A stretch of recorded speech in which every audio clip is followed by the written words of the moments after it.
Congressman, whatever is currently in vogue. I very much appreciate the chance to be here.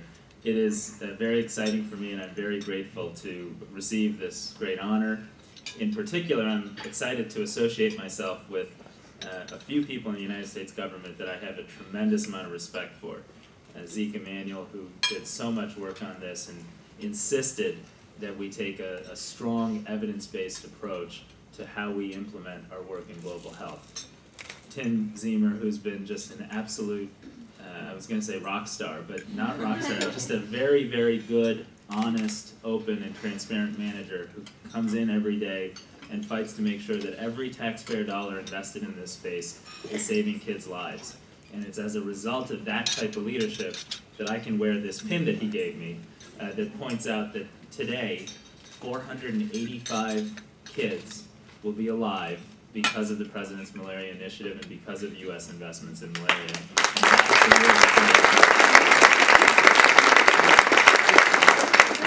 I want to thank Congressman Fortenberry for your great leadership on this range of issues. Don Payne, Ray Chambers, so many others.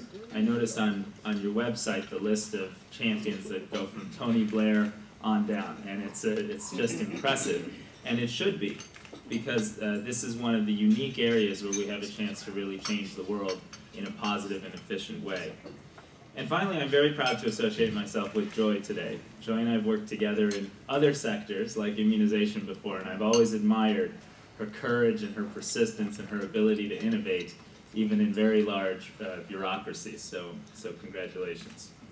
You know, just 5 years ago, we were all talking about 1 million kids dying every year from malaria and $30 billion of lost productivity from the disease in sub-Saharan Africa alone.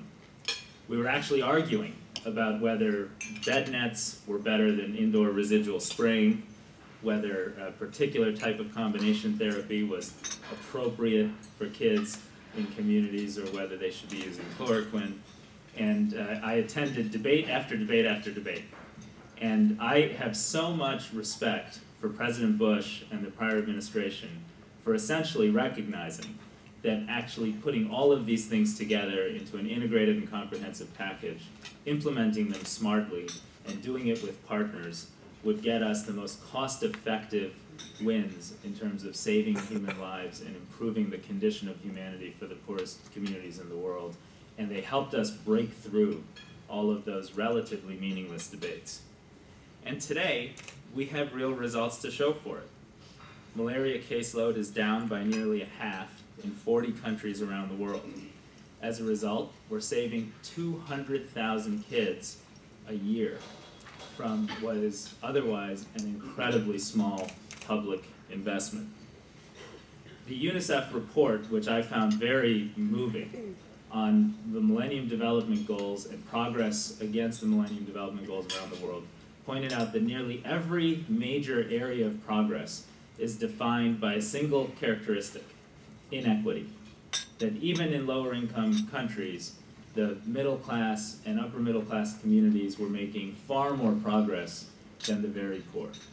And there were very, very few exceptions to that across all sectors, across all parts of the world, and on a data-driven, analytic-based report. And the exception was malaria. In malaria, the progress has been broadly based.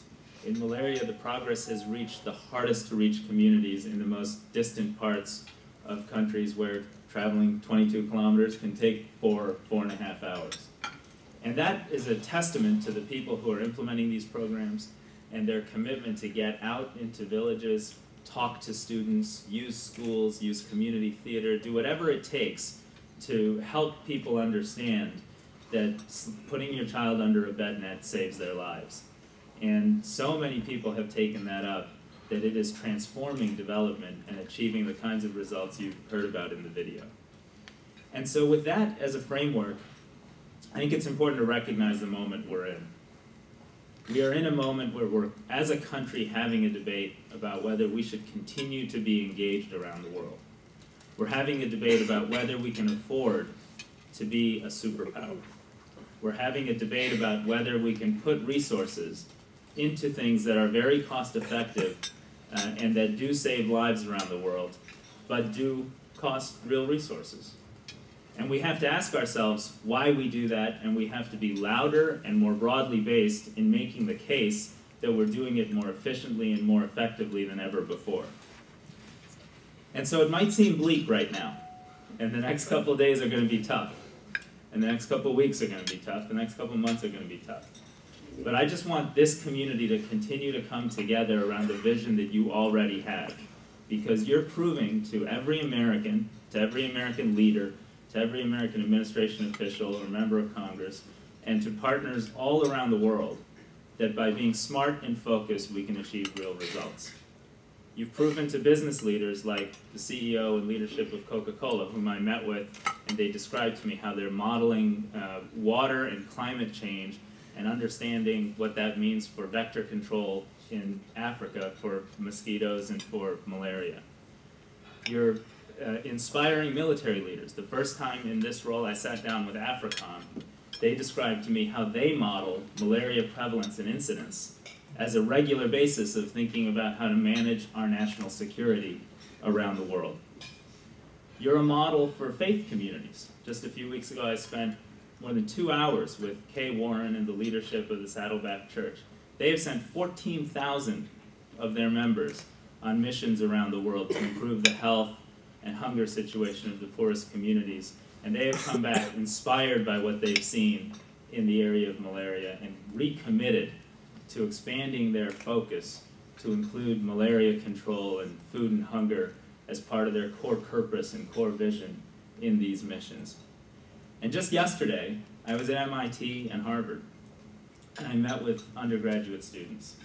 And the reason I'm so fundamentally optimistic about our future is because when you meet with those students, you realize we're living in a world apart inside the Beltway.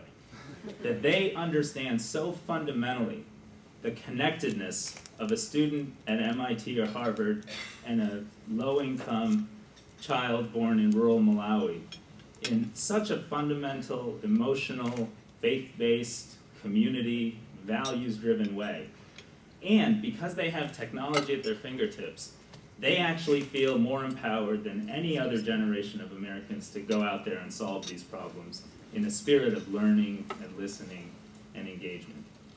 And so if we can get through this short period of time, and if we can continue to show the world that we're being efficient and focused in generating results we can be proud of and we can be proud to hand to our children and to their children, I'm convinced we can be very, very successful in global health.